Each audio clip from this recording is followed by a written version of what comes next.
Good afternoon. Thank you for joining this program. It's a 1-hour program titled Engaging the Peer Community, Advanced Care Planning with Mental Health in Mind. My name is Susan Keller. I'm the director of the Community Network Journey Project, and I've been working with behavioral health on the Advanced Care Planning integration program for a few years now, along with a lot of other folks.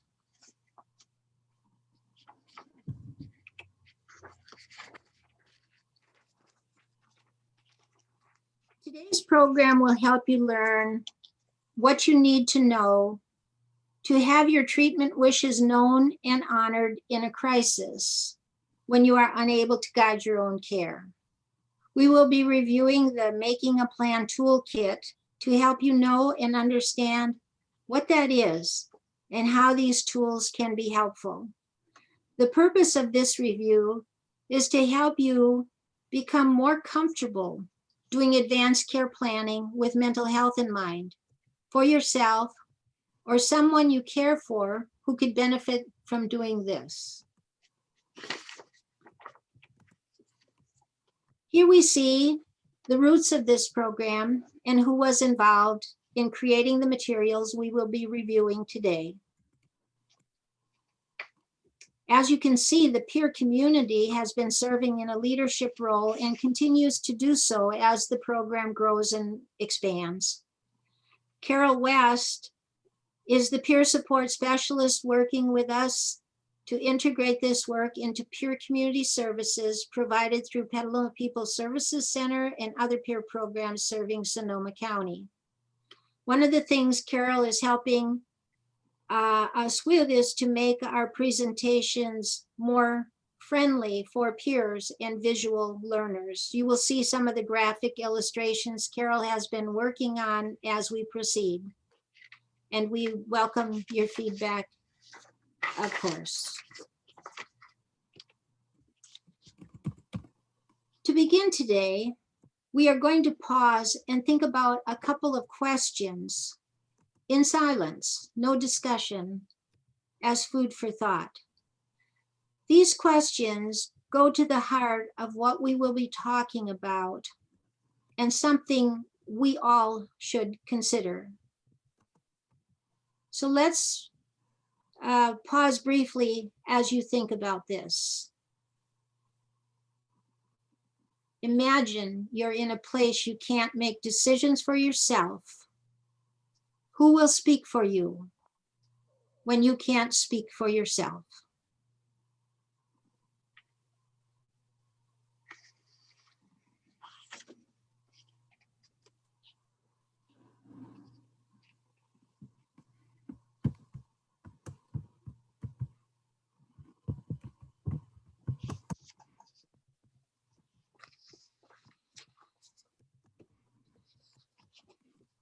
Now that you thought about who could speak for you, I would like you to contemplate this question too. How will they know what you want? Do those close to you and your care providers know your care treatment preferences? We will again pause briefly to think about this. Doing this will help set the stage for what we are going to be talking about today. Food for thought.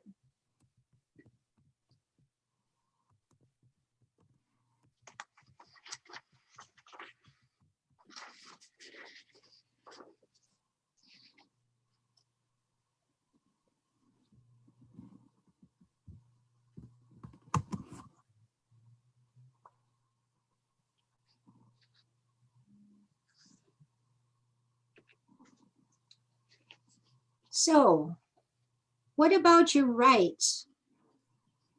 Do you know that California law grants people 18 years and older the right to create an advanced healthcare directive to help guide care, including mental health care, when a person can't do so themselves? That's an important right we should all protect and use. Today, we will take a look at how to do this using the Making a Plan workbook and forms created by our Behavioral Health Advanced Care Planning program. As we go through the materials, you will learn more about how this all works and how you can have your care wishes known and honored. Keep in mind, this today is just an introduction. It aims to inspire you to get these materials to study and use yourself following this presentation. And I will say more about that at the end here. Let's first take a quick look at what's included in the Making a Plan toolkit. Then we will walk through each document page by page so that you know what's here and how to use it. When used together, these completed documents will help assure that you receive the care you want, when you want it, where you want it, whenever possible, when you are not able to guide your own care.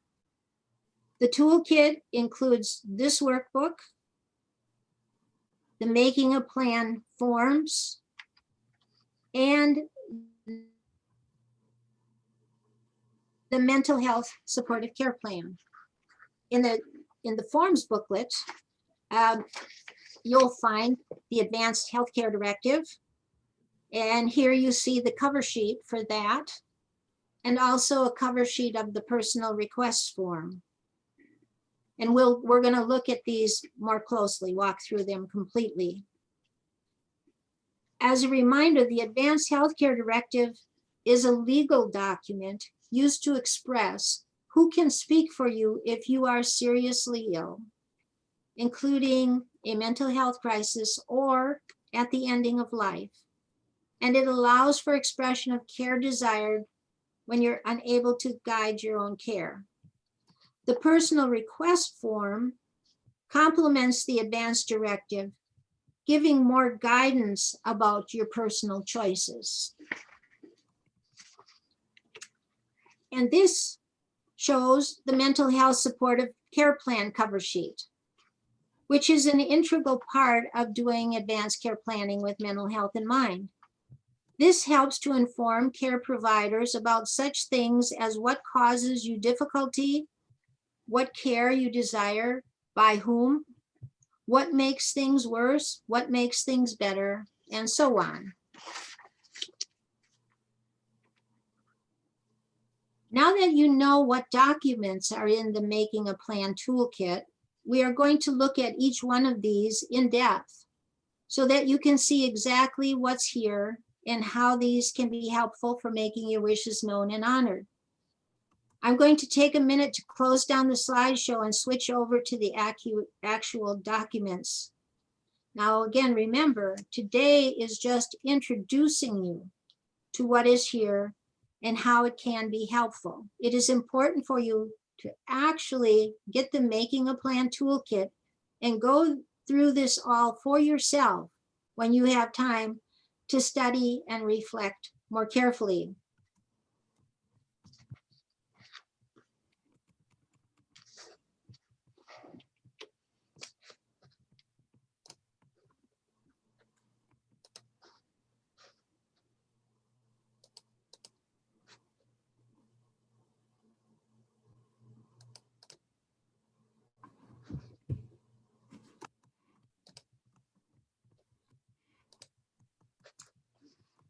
So the first document we're going to look at is the Mental Health Supportive Care Plan. And as I said, we're going to walk through this, excuse me, page by page, so that you know what's here and why. So this first page, you can see, is where you would be giving your own information, and if somebody is helping you to complete this, we want to know who that would be. And then introducing the plan, it's telling us how important it is to do this, that no matter what our health problems may be, it's important that we are all recognized and respected as being the best source of information about ourselves and what is important to us. This plan can help direct your healthcare agent and others who assist you in a crisis to make every effort on your behalf to have your wishes honored. Sometimes this may not be possible because of lack of resources, or if there's limitations, if a person is conserved, placement limitations, but this is the best, gives you the best chance to have the care that you would like. So on this first page, besides the introduction, you see the little red box that gives us an allergy alert, medication alerts. That would be important to fill in. I should say, before we go further, let me just explain a couple of things. There are two checklist forms, two mental health supportive care plan forms you will find in the toolkit. One is a checklist. One has open-ended questions. They're the exact same form, except that in the questions 3 to 6, I think it is, it has a checklist where the others are open-ended questions. Also, as far as how this relates to a RAP form, Wellness Recovery Advocacy Plan, this is a similar document, but first of all, it's free. It also it has signature, you'll see at the back, to help to integrate it with the Advance Healthcare Directive in a manner that has a good chance of being recognized as a legal document. Now, going into the supportive care plan, emergency contact information, and if you have an advance directive, it's good to list who your agents are. And then you see in these questions following, there's checklists to help you think about what triggers a mental health crisis, what are early warning signs, what are things that are difficult that could make a crisis worse. So things that could help to inform someone who would be responsible for your care in a crisis about these things, so that they know what they're experiencing and what is the best avenue of care and treatment for you. Then on to the next page, the checklist continues, including a checklist about things that can ease my distress and give me comfort. Now, in the version with open-ended questions, it doesn't have these checklists.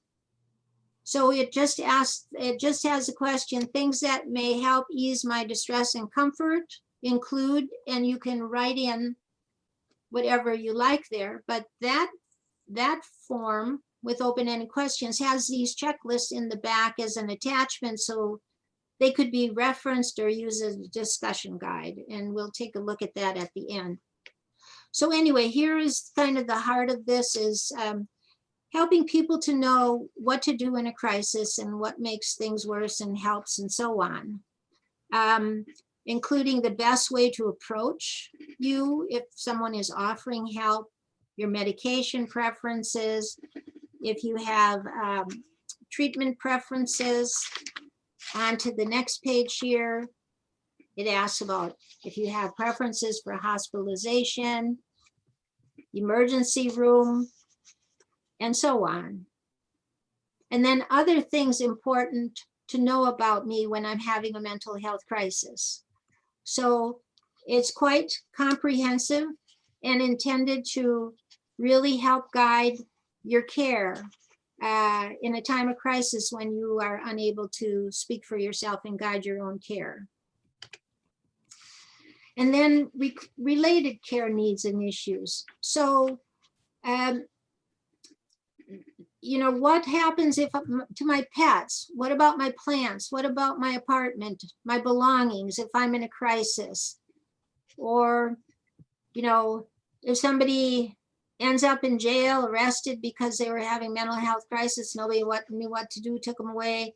So it helps to people to know what to do, not only about my personal care, but also about my belongings. And this piece came about out of concern for people who are unhoused that, you know, can get into predicaments and there's nowhere to take their things or to care for things that are really important to them, and the need to be attended to that as well for them too.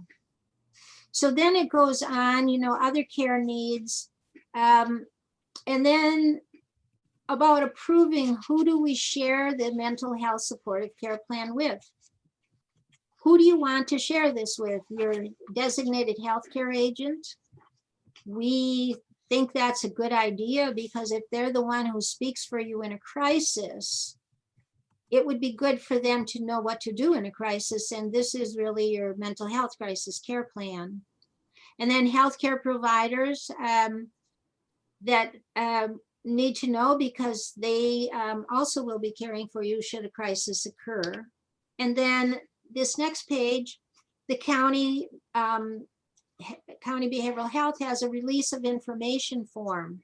So if you're wanting to have any records released to your healthcare agent, here they're asking if you have a release of information form on file with the county so that they know it's okay to release information to your health agent if that's your desire. And then into this signing section here, it is the same as you will see on the Advance Healthcare Directive. The Advance Healthcare Directive signature section is established by California probate code. So it's required how we have to sign the Advanced Healthcare Directive to have it legally binding. What we did is take that exact same signing requirement and we affixed it to the mental health supportive care plan because our intention is to have this be taken very seriously and to be honored in times of a crisis.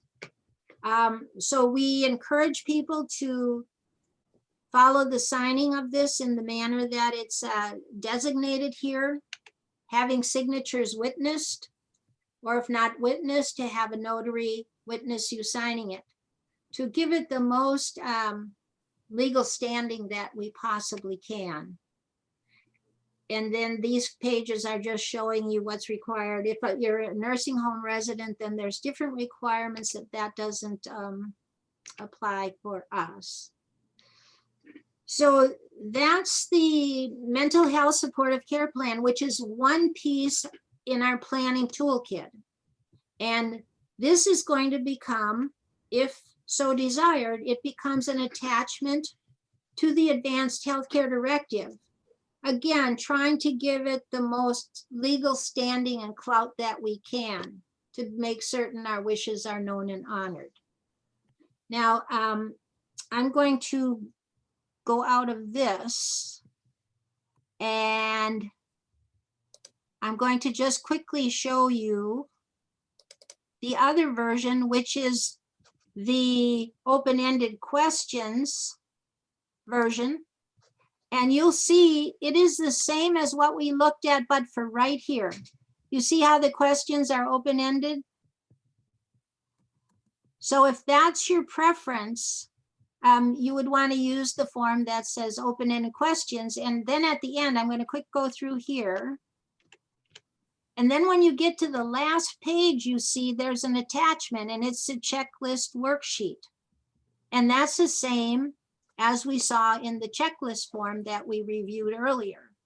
In this case, it's an attachment and it could be used as a discussion guide, helping to talk things over before we actually go in and fill in the open-ended questions that relate to these things.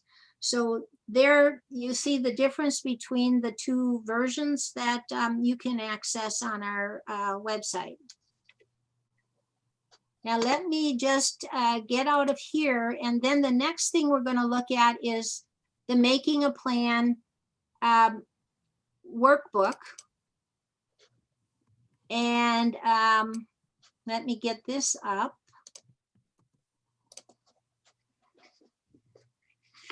And switch over here. So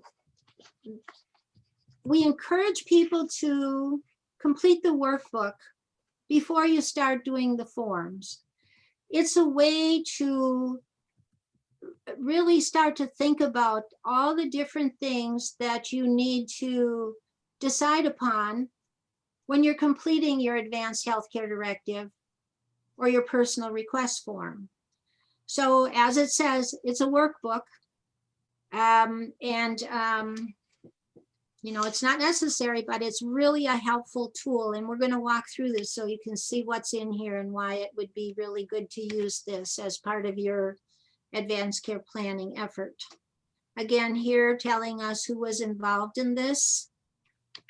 And then in the introduction, you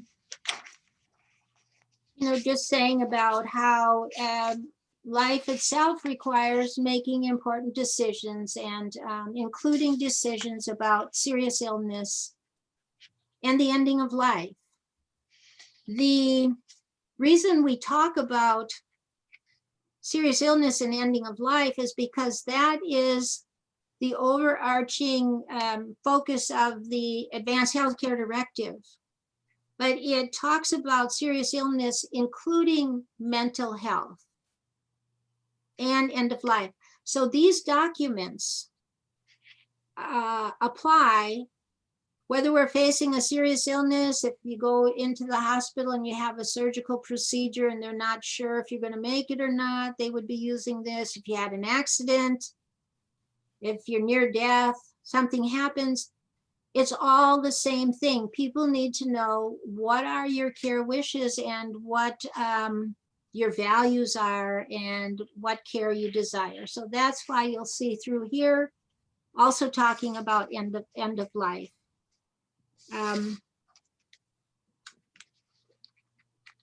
So the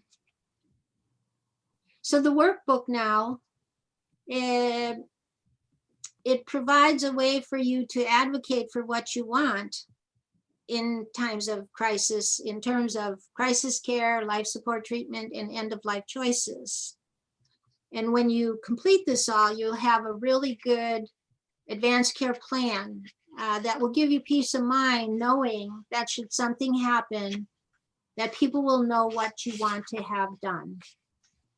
So we advise reviewing the whole workbook before you make your decisions and write down your choices, and that you do this at a pace that's comfortable for you, taking your time, and ideally having a trusted helper who could go through this with you so that you have somebody to talk things over with. The workbook itself includes these sections about choosing the trusted helper who can help you, making personal requests, medical treatment choices, choosing a health care advocate, who can and can't be that person, what kind of person do we want to have. It covers staying in control, useful resources, and other things that are helpful for this. And then the forms we'll also be looking at in the forms booklet are the Advanced Healthcare Directive and the personal request form. So to start off, you know, generally making decisions, we need to think about what's important to us. We need a plan. We need to choose what we want. And then we have to complete the forms and share those forms with the people who know and care about us. So that's the process of what we're going to be doing. In terms of choosing the right person to help, or the trusted helper, as we call that person, this gives suggestions about who would be a good trusted helper that could do this with me. And I'm not going to go through these with you, but you can see that it's somebody that knows you well and is a good advocate and has the time to do this. And then if we have a trusted helper in the workbook, and the trusted helper has agreed, of course, to do this, it's good to write in their name here, who's going to help me. And then going on to the personal requests, it's telling us that we all have the right to choose what healthcare we want. And no matter whether we're really sick, near the ending of life, whatever, that people close to you need to know your preferences. So we need to think, if seriously ill or in a mental health crisis, what would you want? With your trusted helper, you should be thinking about these kinds of things. Where would I want to be? How would I want to be cared for? What's most important to me? And then in the workbook, it helps us to think these through. So planning, making personal arrangements. Here, it's talking about where would I want to be? And choosing, do I want to be at home, in a hospital, with people I know? I don't know, you know? So anyway, it's like helping us to think this all through, make notes, how I want to be cared for. It's talking about things that are important to let others know in case that you need somebody else to help with your care. And here you can mark choices for how you would like to be cared for, including things like favorite music, favorite things around us, you know, things that really enrich our lives, that give meaning and are part of our daily life that we want to have with us even if we're seriously ill. And includes other things important to know. On into the next section now, we're starting to think about making medical treatment choices. And so here's some terms that when we're thinking about medical treatment choices, we want to think, what about my quality of life and care desired? Quality of life means different things to each of us. And so it's important that we think about how we want to feel and what medical care is right for ourselves personally. So we think about what makes our life worth living, and that helps to guide the choices for care about what we want in serious illness or at the ending of life. So life support treatment is a term that's used to describe things that are used to try to keep people alive when they are very sick or close to death. So those are, you know, breathing machine, tube feeding, dialysis, and such things. They're intensive care. So we want to give general guidance about our feelings about that when we do our Advance Directive, and we'll look at that then. Another term important to know is palliative care. Palliative care is specialized medical care for people with serious illness, focused on relieving symptoms, pain, and stress, no matter the diagnosis, no matter the prognosis. The goal is improving the quality of life and relieving suffering for both the patient and the family. And the palliative care providers work with your other health providers to, in effect, add an extra layer of support, appropriate at any age and any stage of illness, and it can be provided with curative treatment. This is a really important term and concept to understand, and you'll see how this fits in as we go along. So we think now, what's important to you? And here you can mark your choices in the workbook in terms of what would make your life worth living should you be seriously ill or at the ending of life. And you can write thoughts down about that to help clarify what you want people to know about how you feel when that's the case for you. Then onto this page, plan, we're now looking at that issue of life support treatment. So we need to think about this, even though it's hard to think about. And we're just doing it in general terms here, but we want to indicate if we want to have this only if your doctor thinks about it, or these other choices. You know, some people want to have everything done no matter what until technology fails and they have their last forced breath and they can't do anything else. Other people steer clear of those machines and they want to focus on natural treatments and comfort and having things done that keep them comfortable and able to communicate with their loved ones and so on. So anyway, we need to think about that and give a general sense. And then here we're only speaking in general terms with the POLST form, the physician order for life-sustaining treatment we mentioned earlier. That complements the Advance Directive, Advanced Healthcare Directive. That is, as we said before, a very specific portable care plan about life support treatment. Its sole focus is on life support treatment and intensity of care. So when we get to that point that we really need to think this through in terms of exactly what life support and so on, then we should be talking to our doctor and doing a POLST form.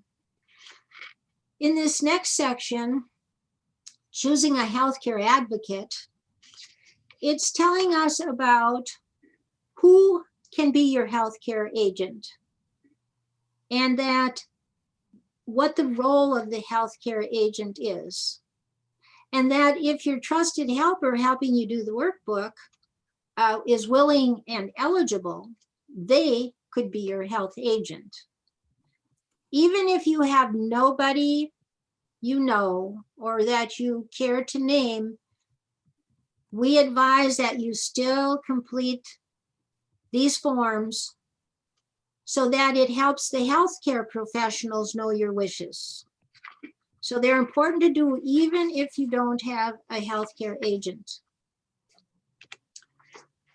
Now here is, you know, thinking about who's going to speak for me. So, and it's telling us about the healthcare agent. What are the things that we want to have in a person who would be our healthcare agent? So we understand what their role is and what's important about when we're choosing somebody. Can they do these things for us? And then who cannot be your healthcare agent? So there's restrictions in terms of health providers and so on that can't do this. So it's important to know that also. And then a little explanation about the Advance Directive as a legal document. And especially important is it's a legally binding document and it gives your healthcare agent legal standing. So the Healthcare Directive enables your health agent to stand in your shoes and act on your behalf, and the healthcare community needs to recognize them as if they were you. So they then, when you're unable to guide your care, they can see your records, they can direct your care, they interact with the doctors, talk over things and figure out what the care plan is based on what you have done in your care planning. Their obligation is to represent your wishes, not theirs. So here you can learn more about that. And then, you know, we start to hear name, who is your healthcare agent? So, you know, you need to think about who you want to have as a healthcare agent, and you have to be sure that they're willing to do this. So we can't just say, I want, you know, Mary to do this for me, but we need to talk it over with Mary first to be sure that she's willing and that she's able and that she knows what we want to ask from her. So here we're, you know, figuring out who that would be. Maybe at this point we have to, you know, set this aside a bit until we can have the conversations with the person that we want. And then we also suggest that you name an alternate healthcare agent, so that if the first person you chose is not available, maybe they're on vacation and nobody can reach them, that there's an alternate that can be contacted, or even two.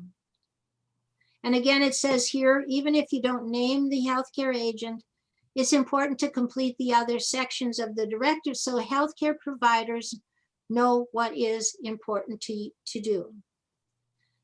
And then to conclude the workbook here, it's talking about the next steps.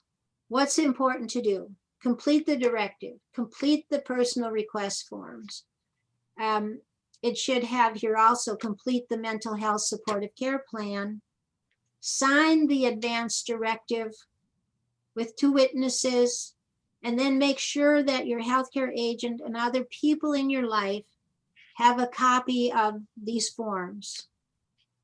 So then it also talks about if you're conserved, and so for people conserved, they can do this also, but it's telling about what the law is, which says that the California law provides that any adult is presumed to have capacity to make an advance directive. So even people conserved, no matter, they are not considered incompetent by reason of conservatorship, and it gives a lot more information about that. And if they're conserved, the trusted helper and healthcare agent can assist. Here's a section of the workbook that talks about staying in control, the importance of speaking up for yourself, asking if you don't understand, and so on. I'm not going to review this, but when you have the workbook and you go through this, then you can, you know, read this more in detail. A place to make notes while we're working on this. Helpful resources, our website and other websites here that can be helpful. And then a little bit about this workbook and how it came to be, which we talked about at the beginning. We won't look at that. So I'm going to go out of this now, and that's the workbook. Now, next up, and finally, we're going to look at the making a plan, thinking ahead forms. So let me just get this opened. So we already did the mental health supportive care plan. We reviewed that. And so that's one of the forms. These are the other 2 forms that we're going to review. And let me get my forms up here also for my notes.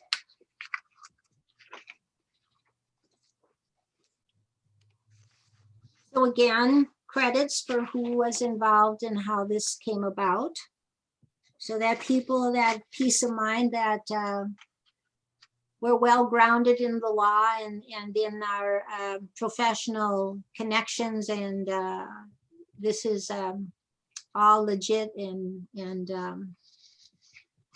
excellent tools created by really excellent folks. So here's the Advance Care Directive. And let me just flip through this real quickly and then we'll come back. So look at how simple this is. Page 1, page 2, you sign. Then the signature things are a little more complicated than the actual document, but this is it. So this is the Advanced Healthcare Directive. And you see that it's where we designate who's our health agents. And really important is this right here where it says additional instructions. Here is where we would say, see my mental health supportive care plan attached. So if you do a mental health supportive care plan and you want to have the best chance of being honored in a crisis, it's a good idea to attach that right to your Advanced Healthcare Directive, and it makes it legally a part of your Advanced Healthcare Directive. So it's got very strong standing by doing that. So that's where you would attach that, or if you had other documents that you wanted to attach here that would provide guidance at time of crisis, then that could be attached there.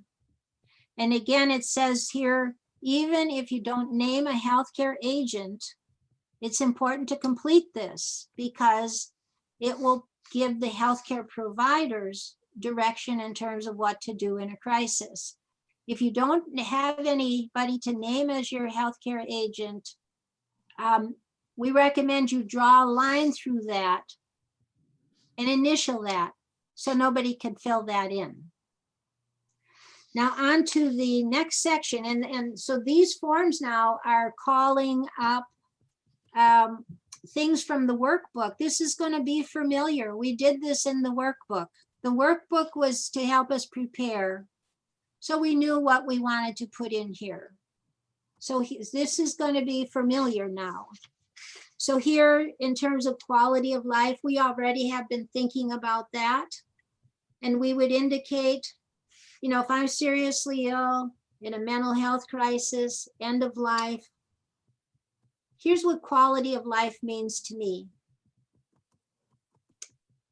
And I must say for myself, on my Advanced Healthcare Directive, I have palliative care no matter what. So palliative care is a really important thing. I want care that cares for my whole being with a focus on quality of life, managing my symptoms, giving me the best journey through whatever's happening possible. So palliative care is a really important part of the mix. I strongly recommend it. On to the second page of the directive. So here it's talking about if I'm terminally ill, what would be my life support treatment preferences? Now you recall in the workbook, we looked at that a little bit.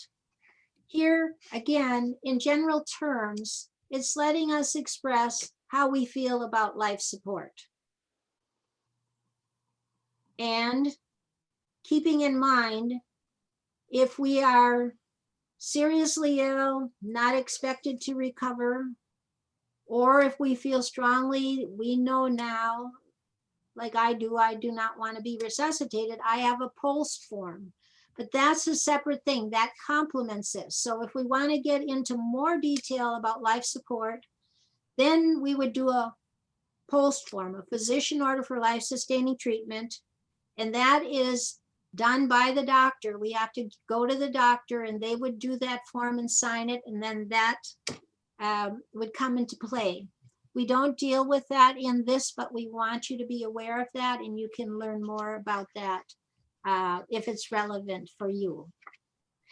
So then on to this Advance Directive, it tells us copies of this form are valid and they can be shared and have the same standing as the original, and we should be sharing them with others. Our healthcare agents should have the forms. Our, you know, a lot of different folks. Before we end this, I think we look at who all should have that. Anybody that's responsible for your care when you're not able to guide your own care should have these documents. And then here's the signing for the directive. Now, the signing of the directive is really important because it has to be done properly according to the law. That's what makes it a legally binding document. So here it tells you, you have to have 2 witnesses see you sign the form.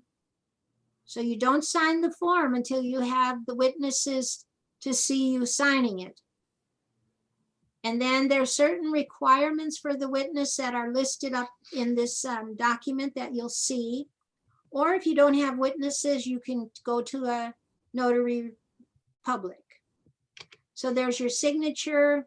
Here's the witnessing place where they would be signing and dating their signatures, and telling us also that one of them has to acknowledge that certain things, they're not you know, related and so on. I mean, not a healthcare provider and so on. So you have to read through the signing requirements and be sure that you follow those, because that is essential for this to be a legal document. And there's more information about signing.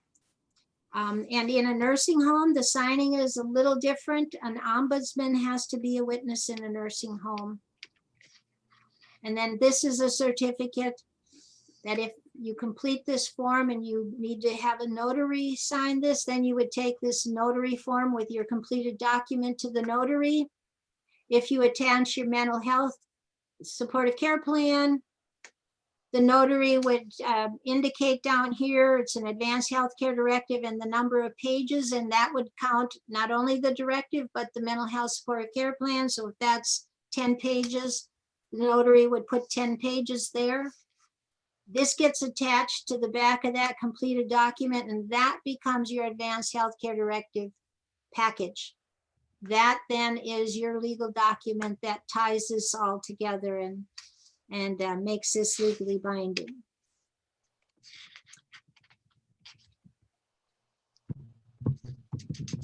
And then the statement.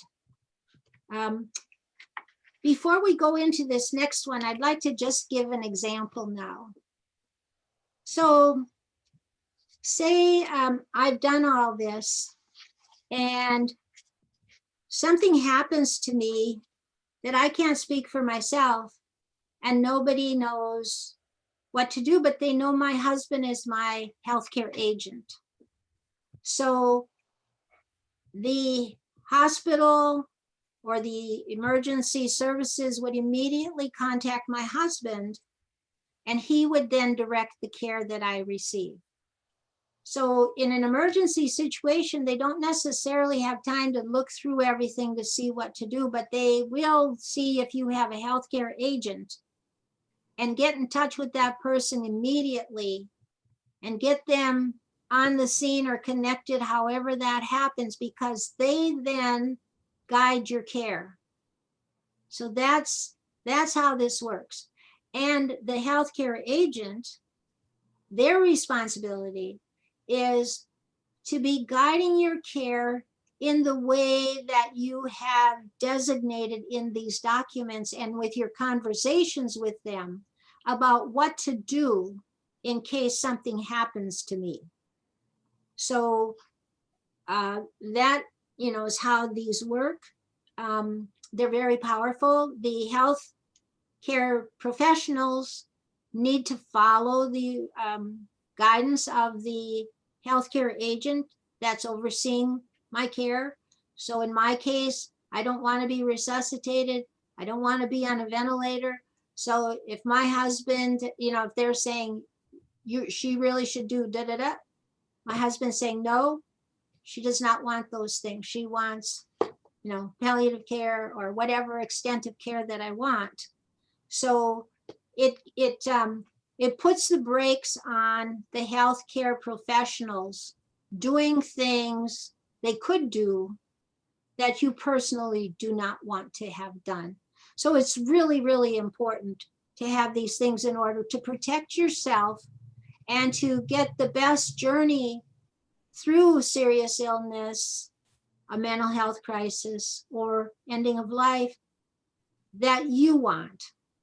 So they really, really make a difference. And they also give peace of mind when we do this, because for ourselves to think this all through and get it down on paper and know that we now have something that others know what to do if something happens to me. And it's, you know, for all of us, we never know. I mean, look at COVID. There's a good example of who knows, you know, and all of a sudden, bam, you know. So anyway, this is important stuff. The workbook, you know, again, it helps us think things through. And then the pieces, the mental health supportive care plan, because we're doing this with mental health in mind, that's the important piece. And then tying it all together using the Advance Directive. Now, this next piece here is in the forms of the Making a Plan workbook. It's not part of the Advance Directive, but it's a personal request form, Form B. And we recommend that this not be included as an attachment to your Advanced Healthcare Directive. The Advanced Healthcare Directive is really about what to do in a care crisis. And this is broader. This is more general, giving more detail about the kind of care I want and what to do with my things and so on. You'll see here as we go through this. But we do recommend that when you talk this all over, your trusted helpers helping you with this too, when you're talking this over with your healthcare agent or surrogate that will be standing in your shoes if you're needing them to do that, they would be getting a copy of your Advance Directive and the personal requests form. So they have this, because it's your complete care plan. But the healthcare professionals, they're going to be focused on the Advance Directive and that attachment of the mental health plan that's with that. And that's where we want them to focus. So here we go with the personal request form. And it says, this is not a will, because we're addressing what happens to our belongings as well. So this isn't a will, but it's a way for us to state our personal requests so that people know what matters to us and what kind of care we want and so on. So we'll take a quick look at this before we wrap up. So again, you know, you put your name and date on it, of course, and then where we want to be, where I want to be, giving choices if I'm seriously ill, including a mental health crisis or at the ending of life. Where do I want to be in that case, if I can choose? How do I want to be cared for? You can see there things, what matter to me. Again, here we see things like my favorite music. I can't imagine like if somebody's putting on rock and roll and I just love really mellow nature sounds or whatever, you know, so that stuff matters. It gives us a chance to express those things that are important to us. Here, what happens with my belongings if I'm seriously ill and unable to look after my own things? And when we were creating this, and Kate worked on this with us along with Sean Kelson and a lot of other people, you know, this belongings piece was especially important for people unhoused and or living in institutional settings. It's important for all of us, but especially, you know, we want to really be respectful for people's possessions. And so, you know, for my most important things, you know, what we want done with them. And even in some instances, sadly to say, people in a mental health crisis may end up in jail. And they're just yanked out of their life on the street, put in jail. And what about all their stuff? So we wanted to address this so that people knew, respect my things, and here's what I want to have happen with them. So this is looking at things like, your possessions, and if you have pets, belongings, where they can safely be stored. It helps people to think this through also. Think through, like, if I'm unhoused but I have a locker over here, and if you put my things in there, or call so-and-so, they'll get my things, or whatever, So this goes for the full range of our living situations and our, economic standing and so on, but these things all really matter. And then the first one was when I'm seriously ill or in a mental health crisis. Here, what happens when I die? So that's a different scenario. I'm not coming back. And so this is looking at, our things and what would we like to have happen, and we can write them down. And again, it's not a will, but it's giving direction to people about what we would like to have happen. And so many of us haven't that much of things. And, it's just good to know what we'd like to have done with our things at the ending of our life. And then here for, again, going on with the possessions and my pets, what should be done, and my belongings. And then on at 6 here, what happens to my body when I die? And that was a big one for the behavioral health division when we were working on this, and the clinicians. Because, and in fact, Elise Hempel down at Petaluma People Services told me somebody unhoused who died left her name as who to contact. She didn't know what to do. It's so important to, express what you want. And if there's somebody that you want to follow through for you, you need to be sure they know too. So do I want to be buried, cremated, whatever, we need to think these things all through. If we have a burial trust fund, or if we want information about how that works, so that when I die, they know that I have this burial trust fund over at Santa Rosa Cemetery. They'll take care of everything, or whatever, And then how we want to be remembered. It's good to think these things through too, and what we want to have happen. It's very difficult for family and friends when somebody dies and nobody has a clue about what to do at all. It's very traumatic for people not to know. And so this is a way of not only being responsible for our own person all the way on through to the end, but also it's a gift to people who care for us, that have to follow through when we die. So we really encourage people, as difficult as this is, to think this through, write it down. You can revisit it, redo it when things change, but it's a good thing to do. And then if there's other wishes here, and so that's the personal request form. And again, as I said, we recommend you not put this as an attachment to your Advance Directive, because you can see it covers so many things, and the healthcare professional is who generally is, having to look at the directive to decide who's the healthcare agent that I'm going to be dealing with, and what generally is the care. But this is way into the details. So the healthcare agent, we would want to have this, or friends or others who would be involved with our care when we're seriously ill at the ending of life. So that's this form. So this concludes the review of the Making a Plan Toolkit. And so when we complete our forms and we designate our healthcare agent and we specify care desired in a crisis, we gain peace of mind knowing our wishes are expressed, known, and can be honored if something were to happen to us, making it impossible for us to guide our own care.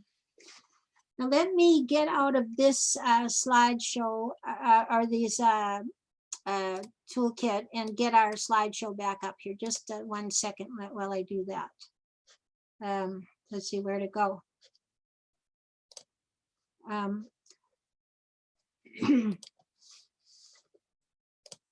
Oh, whoops. Excuse me, I gotta go back.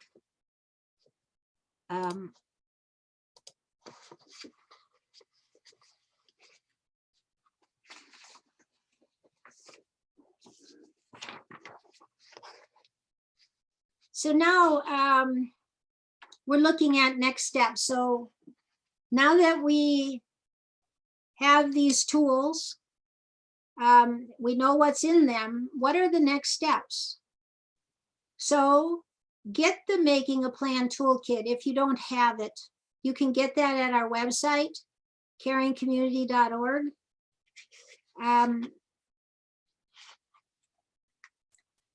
Or you can contact me too. We prefer that you get it off the website because we're pretty much a volunteer bootstrap operation. But if you need be in touch and I'll see about getting you a copy. If desired, we encourage you to invite somebody to be a trusted helper to go through this with you. So you have somebody that you can talk this all over with and figure out who's your healthcare agent, complete the workbook and the documents, following the instructions that come with it, and then having needed conversations and sharing copies of your completed documents is so important to be sure that your wishes are truly known and honored. And, you know, this is a wonderful slide showing who we may consider to share. First and foremost, we want to share with our healthcare agents, of course. They need to have our Advance Directive and our care plan and these documents because they're who speak for us if we can't. So they need to know absolutely our primary care providers, anybody who would be involved in our care if we were in a crisis. Out in Guerneville, the Peer Center, they even talked about the substation out there when they know that certain people can be in mental health crisis, that it could be good for the sheriff that's out in the area or the jail to have the advanced care plan so they know what they're experiencing and what to do with an individual when something happens. So that's something to think about as well. Anybody who needs to help in times of a crisis, it's good to have that they know what your care wishes are. If you have any questions or need some help to follow through with this all, feel free to contact me. My email is here on the slide. skeller@pacific.net. But I would encourage you to go to the website and get these documents and go through them. I think that you'll find them very user-friendly. And although they are causes to do soul searching and some really tough thinking about things that matter, when you do it, you'll find that it really does give peace of mind that you have completed this all. So with that, I'd like to thank you for attending this session, and I look forward to feedback if you have feedback for us about if this is helpful or if you need to have more information.